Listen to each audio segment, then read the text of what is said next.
नमस्कार दोस्तों, मेरा नाम है प्रवीण शर्मा और आप देख रहे हैं प्रवीण शर्मा एडवाइस चैनल। दोस्तों, आज हम बात करेंगे बैंक और एनबीएफसी कंपनी और इसमें प्लस जोड़ेंगे हम कोरोना की समस्याओं को। कोरोना में जो बैंक और एनबीएफसी कंपनी से जिन लोगों ने सुविधाएं ली या मोरेटोरियम लिया, कुछ लोगों को 2 साल तक का भी समय दिया गया, तो दोस्तों उसका कोई फायदा नहीं हुआ बिल्कुल भी, जरा सा भी। और आज की डेट में हालात ये हैं कि उस समय जिन लोगों ने मोरेटोरियम ले लिया और उनकी जो किस्तें, किसी की किस्तें माना 36 थी तो वो बढ़ करके सीधे ही 65 हो गई, किसी की कुछ हो गई, और उनके ऊपर जितना वो ब्याज पेड कर चुके थे पीछे, उससे दोगुना ब्याज भी उनको जमा करना पड़ रहा है। तो सरकार ने जो हमको 20 लाख करोड़ का राहत पैकेज का ऐलान किया था, वो 20 लाख करोड़ का राहत पैकेज आम व्यापारी या को कहां से मिला, या आम सर्विस क्लास जिसने सबसे ज्यादा जो मोरेटोरियम लिया, जो अपनी ईएमआई को आगे बढ़वाया, वो बढ़वाया व्यापारी वर्ग ने। क्योंकि व्यापारी वर्ग को, ज्यादातर व्यापारी वर्ग के जो बिजनेस होते हैं और लोन पर होते हैं, तो सबसे बड़ी समस्याएं कोरोना के समय पर व्यापारी वर्ग के सामने ही आई। क्योंकि व्यापारी वर्ग का जो कारोबार था, जो व्यापार था, वो एकदम से समाप्त हो गया था उस टाइम। सबकी दुकानें बंद हो गई। मतलब 2-4% व्यापार वर्ग को छोड़ के 95% व्यापारी वर्ग के काम धंधे एकदम से ठप हो गए थे, बंद हो गए थे। तो उस समय जो काम धंधे चल नहीं रहे थे, तो व्यापारी वर्ग ने सोचा कि चलो जो स्कीम सरकार दे रही है, उस समय बड़े खुशी खुशी में वो स्कीमें व्यापारी वर्ग ने भी ले ली और भी काफी लोगों ने ली। सबसे ज्यादा व्यापारी वर्ग ही उसमें फंसा है उन स्कीमों में। तो वो स्कीमें इसलिए ले ली गई कि चलो यार, काम तो चल नहीं रहा है, तो जब तक 2 साल या की स्कीम है, शुरू में 3-3 महीने का 2 बार मिला, बाद में 2 साल के लिए भी आया था, 2 साल के लिए मोरेटोरियम ले लो, ईएमआई आगे बढ़वा लो, छोटी ईएमआई करा लो। परंतु उससे बैंकों का जो बिजनेस है वो तो छठे आसमान में पहुंच गया। उसकी तो उनको तो बहुत कमाई हो गई अच्छी खासी। एक बैंकों का और एनबीएफसी कंपनियों का ही व्यापार अच्छा चला है इन कोरोना में, या मेडिसिन दवाई वालों का, या डॉक्टर्स का हॉस्पिटल होगा। उसके अलावा जितने भी व्यापारी हैं या फैक्ट्रियां हैं, इंडस्ट्रीज हैं, ज्यादातर 90%, 95% तक लोगों के व्यापार बंद हो गए, ठप हो गए, बिल्कुल बुरी तरीके से प्रभावित हो गए। और वो उन लोगों की सैलरियां भी पैड नहीं कर पाए जो लोग एम्प्लॉयड का काम करते थे। पहले तो उनकी सैलरियां आधी कर दी गई, तो जब उनकी सैलरी आधी हुई, उनके एम्प्लॉय होगी, तो उनको भी बहुत ज्यादा परेशानी का सामना देखना पड़ा। तो एनबीएफसी और बैंक, इन्होंने जिनकी प्रॉपर्टियां मॉर्गेज थी उस समय, और उन मॉर्गेज के ऊपर जब मोरेटोरियम दिया गया तो लोन बढ़ गया। तो आज की डेट ये हालात ये हुए पड़े व्यापारी वर्ग के। मैं मार्केट में जाता हूँ, देखता हूँ, आज भी मेरी 5-7 लोगों से बात हुई थी, तो पता लगा कोई उनकी ईएमआई जो ईसीएस या नेच के द्वारा कटती हैं। क्योंकि मैंने कल भी बोला था दोस्तों वीडियो में कि अगर आपकी ईएमआई 10 तारीख को जाती है और 10 तारीख को नेच या ईसीएस लगता है, तो वो ईसीएस हर महीने की 10 तारीख को लगेगा ही लगेगा, चाहे उस दिन छुट्टी का दिन ही क्यों ना हो, कोई हॉलीडे क्यों ना हो, चाहे त्योहार क्यों ना हो। तो आपको ये मान के चलो कि अगर 7 तारीख से लेकर 10 तक बैंक बंद है, तो आपको वो पैसे 6 तारीख को ही बैंक में डालने पड़ेंगे। 3 दिन की छुट्टी अगर है तो आपकी छुट्टी नहीं है, आपकी ईएमआई की कोई छुट्टी नहीं है, आपकी ईएमआई उसी छुट्टी में ही भी कटेगी, आप ये मान लें। तो आपको पैसे का इंतजाम 3-4 दिन पहले करना पड़ेगा। 4 दिन के लिए, 3 दिन के लिए, 2 दिन के लिए बैंक बंद है, तो वो पहले आपको जमा करने पड़ेंगे, या किसी से आपके खाते में पैसा नहीं है तो फोन पे या गूगल पे कराना पड़ेगा। परंतु ईएमआई उसी दिन निकलेगी। तो आप ये ना माने कि हर महीने 10 तारीख को आपकी ईएमआई जाती है और अगर छुट्टी पड़ गई, 3 दिन 2 दिन बैंक बंद है, तो वो ईएमआई आप ये माने 3 दिन पहले ही कटनी है। तो इसमें बैंकों को तो बहुत फायदा हुआ है, मगर आम व्यापारी वर्ग को, या आम जो ईएमआई पे वर्क बिजनेस करते हैं, या कोई भी नौकरी पैसे वाला है, उसके पास कभी कभी ऐसा हो 2 दिन पहले, 1 दिन पहले पैसे होते हैं, ईएमआई डाले सेम डे होते हैं। तो मेरा ये कहना है कि 10 तारीख वाली जो ईएमआई है, वो छुट्टी में पहले तो जो ईएमआई होती है नेच से कटती है, ईसीएस से कटती है। छुट्टी अगर उस दिन है तो वो ईएमआई नहीं कटनी चाहिए, अगले दिन कटने का उसका प्रावधान होना चाहिए। छुट्टी के दिन कोई ईएमआई की छुट्टी कर दो बैंक वालों से, एनबीएफसी से। मेरा कहना है सरकार इस तरीके के नियम लेकर आए कि अगर छुट्टी है तो छुट्टी वाले ईएमआई नहीं कटेगी, जैसे पहले होता था। अब कैश का तो सिस्टम बंद हो गया है, बिना नेच के, बिना एसीएस के तो आपको मालूम है कि लोन होते ही नहीं है। तो दोस्तों अपनी बात पर दोबारा पुनः वापस आते हैं। कोरोना में इस तरीके का हुआ है कि वो दर्द आज भी लोगों के दिलों में बुरी तरीके से घूम रहा है, और उस दर्द की, उस दुख की गाथा करना शब्दों के द्वारा मुश्किल है, और बहुत ही मुश्किल है। मतलब वो ऐसा टाइम आया था इंसान की जिंदगी में, ऐसा समय शायद ही किसी ने कभी देखा होगा 100 साल के अंदर। बहुत ही बुरा समय आया था। आपने देखा ही था कि डेड बॉडियां किस तरीके से पड़ी थी, सगे संबंधी इसको नहीं पूछ रहे थे। कोई बीमारी इस तरीके की थी कि अगर कोई किसी को ज्यादा पूछेगा तो उसको ही हो जाएगी वो। तो बहुत लोग इसमें मरे हैं, और आपने देखा डेड बॉडी हमारी बेचारे एक इंसान की इतनी बेइज्जती हुई है कि गलत तरीके की लाशें आपको नदी किनारे यहाँ वहां लोग फेंक के चले जा रहे थे।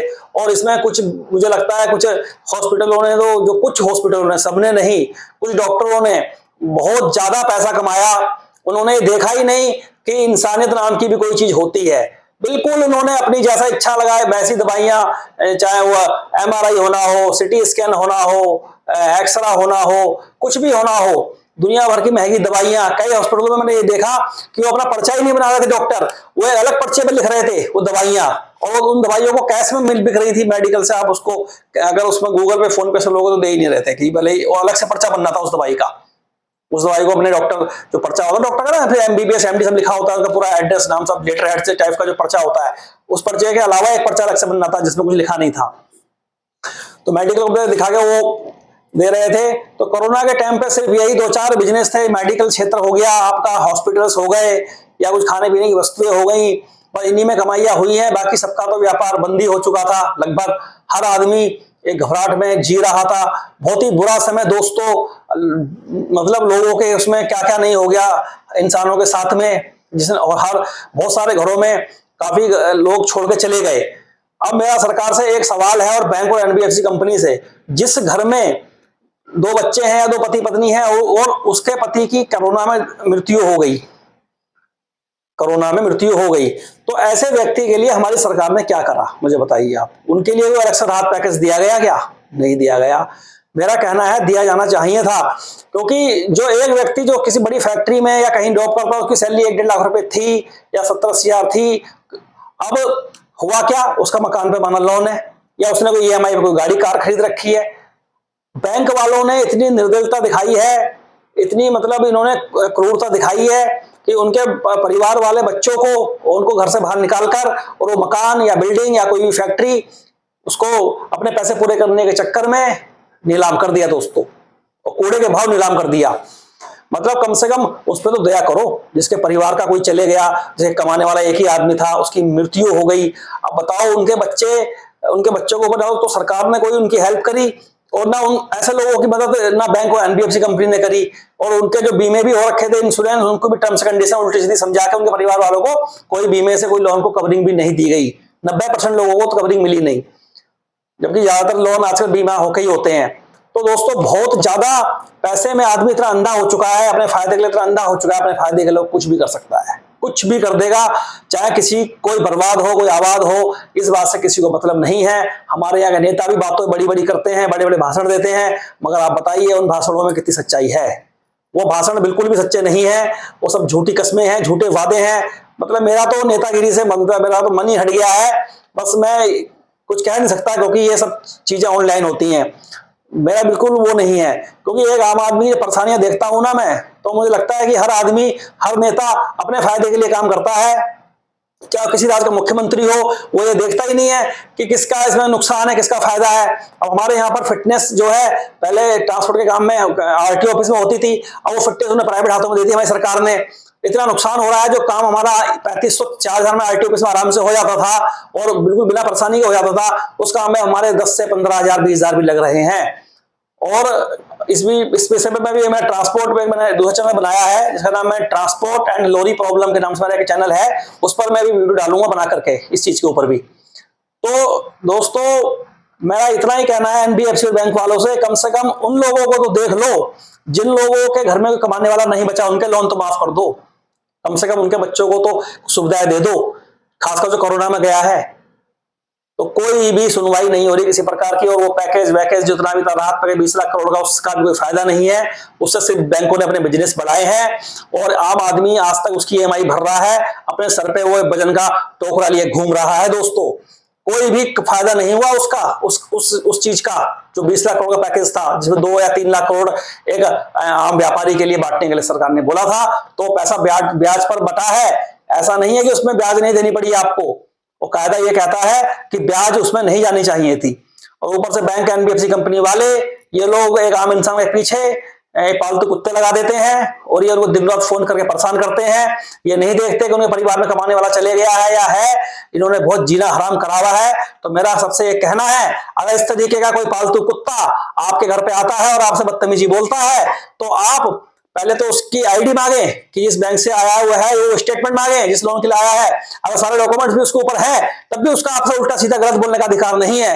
और उसके बाद बदतमीजी बोलता है तो उसके पिछवाड़े में लात मारे, जैसे पागल कुत्ते के मारते हैं हम, बाहर कर दें, निकल यहां से, निकल बाहर। इस तरीके से हल्का के भगाएं उसको, ठीक है दोस्तों। क्योंकि इज्जतदार आदमी इज्जत की भाषा समझता है, बेइज्जत आदमी को सिर्फ एक ही भाषा समझ में आती है, वह है बेइज्जती। बेइज्जती के अलावा वो दूसरी भाषा नहीं समझता है, क्योंकि उसको अगर इज्जत से बात करोगे तो वो इज्जत से बात आपकी नहीं सुनेगा, क्योंकि ये पैर की जूती है और पैर की जूती पैर में शोभा देती है, सर पर नहीं। तो ये तो कहावत दोस्तों यहाँ इन पालतू कुत्तों पर जो बैंक और एनबीएफसी कंपनी ने पालती है, और ये गरीब आदमियों को जाकर के बहुत परेशान करते हैं, तो उन गरीब आदमियों से मेरा ये कहना है, बिल्कुल इनसे ना घबराएं और इनका डट के मुकाबला करें। और आपसे बदतमीजी बोलते हैं तो बदतमीजी भाषा में इनसे बात करें, तो ये बहुत मजदूर वर्ग बेचारे गरीब लोग हमारे जो छोटा काम करते हैं उनको बहुत पसंद करते हैं लोग, और कई लोगों ने तो इनकी हरकतों से आत्महत्या भी कर ली है। तो दोस्तों मैं अभी थोड़ा गुस्से में आ गया वीडियो बनाते हुए, अब मैं नॉर्मल हो रहा हूं, और आप लोग जो है ये वीडियो लाइक और सब्सक्राइब कर दें, क्योंकि इस तरीके की क्रूरता मैं देखता हूं ना तो मेरा दिमाग जो है कंट्रोल से बाहर चले जाता है दोस्तों। तो दोस्तों ठीक है, फिर अब अगली वीडियो मिलते हैं, और इस वीडियो को लाइक और सब्सक्राइब करें। नमस्कार दोस्तों।